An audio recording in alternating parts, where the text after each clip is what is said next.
Vrei să întingi și tu piatră, nisip, pământ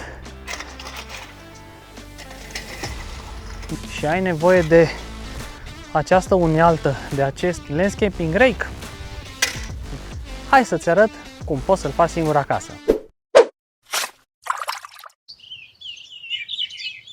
Pentru început, haideți să vedem și necesarul de materiale. După ce vă voi prezenta necesarul, veți găsi și o listă scrisă și vă puteți inspira de acolo, sau dacă mergeți direct la Hornbach, puteți lua direct și vă puteți face exact același model care îl voi pregăti astăzi. Pentru început vom avea nevoie de cornier de metal perforat de 60 pe 35, 1 metru lungime și grosime de 1,5. Al doilea cornier perforat tot de 1 metru, dar acesta va fi de 45 pe 25, pentru că aceste două vor fi barele stabilizatoare pe care le vom prinde. Dar aici este să zic așa, o mică șmecherie, și anume, nu le tăiați fix la jumătate. Prima oară tăiați o porțiune în care să aveți 3 găuri și mai apoi diferența o tăiați la jumate,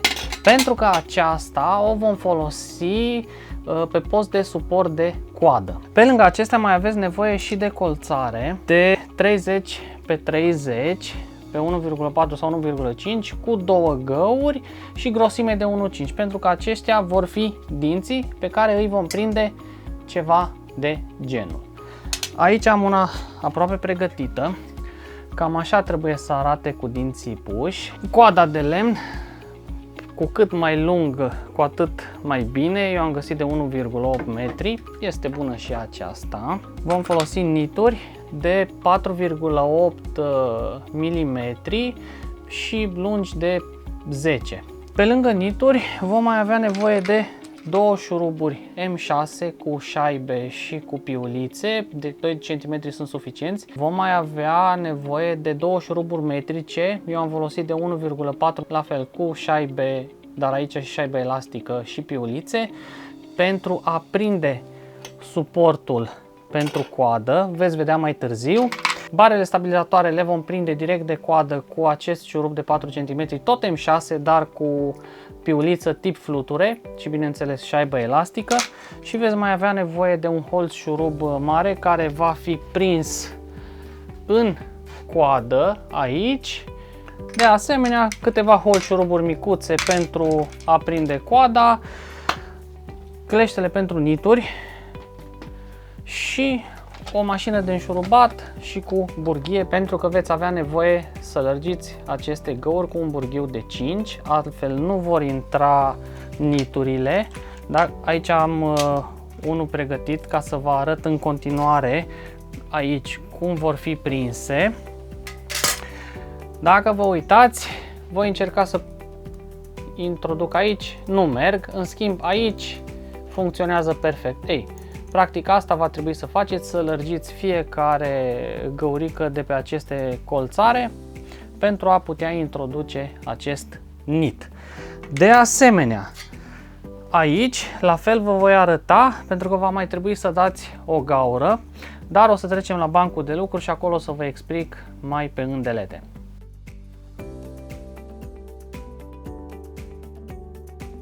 Acum am revenit la bancul de lucru și, cum vă spuneam, aici, ca să puteți prinde acești dinți, în mod normal bara vine doar cu aceste perforații. Voi va trebui să faceți încă o perforație, deci practic va trebui să puneți dintele, cornierul acesta, și să mai faceți o gaură aici. Practic veți nota și apoi veți găuri cu un burghiu de 5, ca să puteți să puneți niturile. Iar acum vă voi arăta niturile cum le-am pus, și anume le voi fixa pentru început și mai apoi le vom prinde. Cred că se vede mai bine din această poziție. Vom prinde niturile, punem partea lărgită, vom prinde primul nid aici ca să stabilizăm. 1, 2,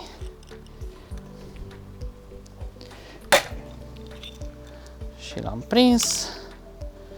Și acum vom prinde și celălalt. Acesta este puțin mai dificil de prins, dar nu imposibil.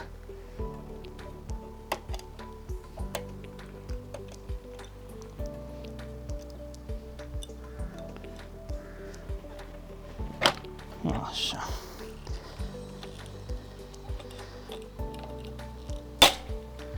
Și l-am prins și pe acesta. La fel cum am făcut aici, va trebui să faceți toate celelalte nituri, mai puțin la mijloc, unde va fi coada, și aici pe laterale la al 8-lea, unde vor fi prinse barele stabilizatoare.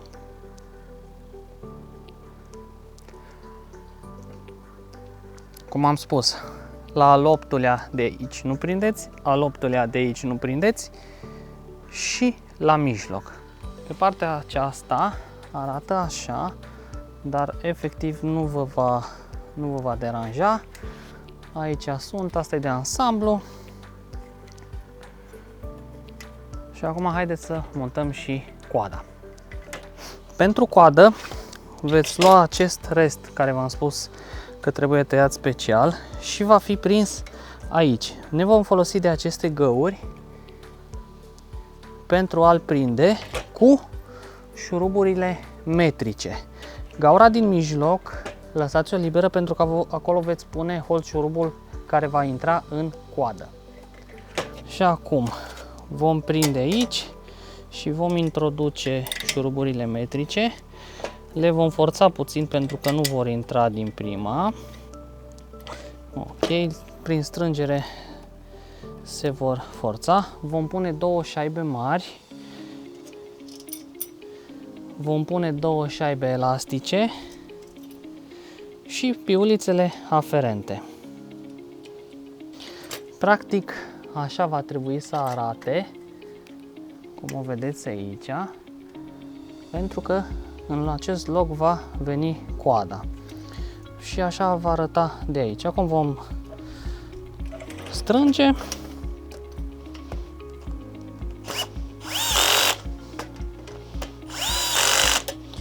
Și acesta este suportul unde va intra coada.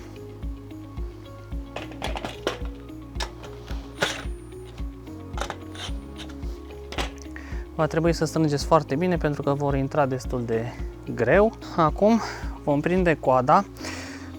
Pentru că este acest nit de aici, care se vede aici, va opune puțină rezistență. Piliți puțin coada, astfel încât să-i faceți un mic canal care va intra aici. Și pe partea aceasta veți prinde cu acest hol șurub direct în coadă.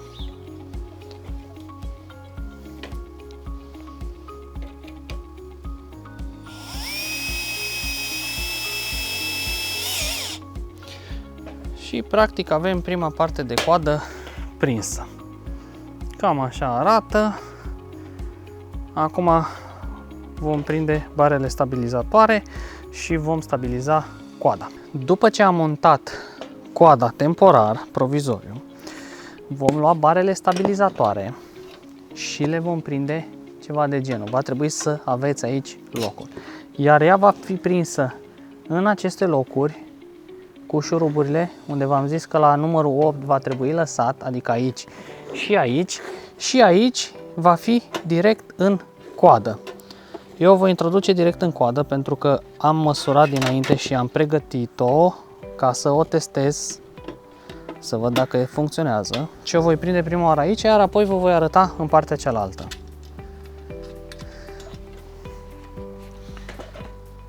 Practic, aici va trebui să înșurubați până când va opune rezistența, apoi cu o cheie în spate veți ține fix. Și acum să punem așa, să vedeți mai bine. Aici, practic, va fi un șurub și aici un alt șurub. Aici veți avea nevoie și de cheie pentru a stabiliza, dar pentru a introduce nu aveți nevoie de nimic, șaibă elastică și piulița aferentă.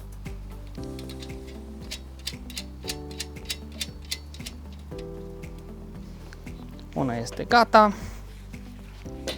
să vă arăt și la a doua, la fel. Introduceți șurubul,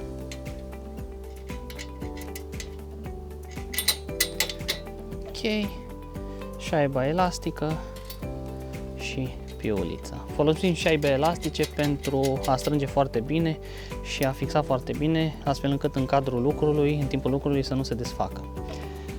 Practic, aceasta este landscaping rake-ul.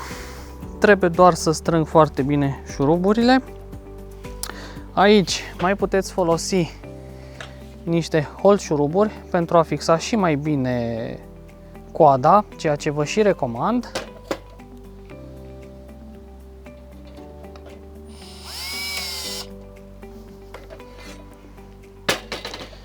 Și aici la fel voi pune și această șaibă pentru că este mai micuț și spațiu mai mare. Și la fel. Perfect. Iar acum nu se mai mișcă, este fixă și vom merge să o testăm.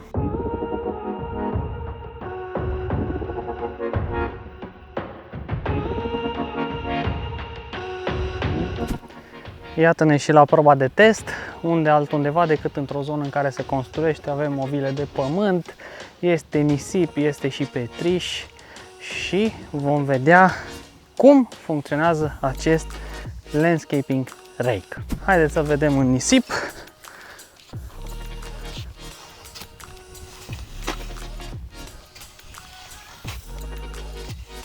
După cum vedeți, funcționează de minune. Dinții rezistă și cu această parte dreaptă, cu aceasta vom da nivelul și după cum vedeți este foarte util în lucru. Haideți să vedem și în această movilă de pământ ce putem face.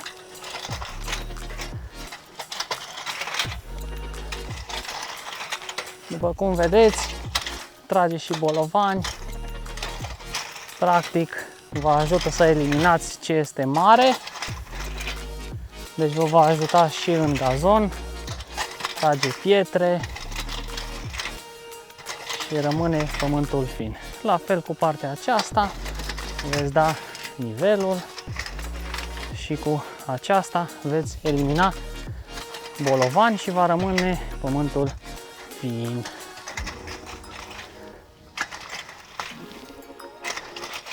Haideți să vedem și la această piatră ce putem face.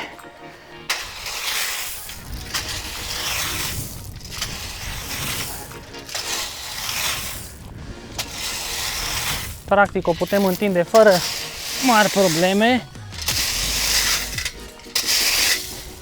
Dinții nu s-au mișcat absolut deloc. Așadar, acest landscaping rake este foarte util pentru a întinde pământ, pietre, nisip, practic orice, atâta timp cât nu puneți presiune foarte mare pe dinți. Dinții, din punctul meu de vedere, rezistă, această parte dreaptă rezistă.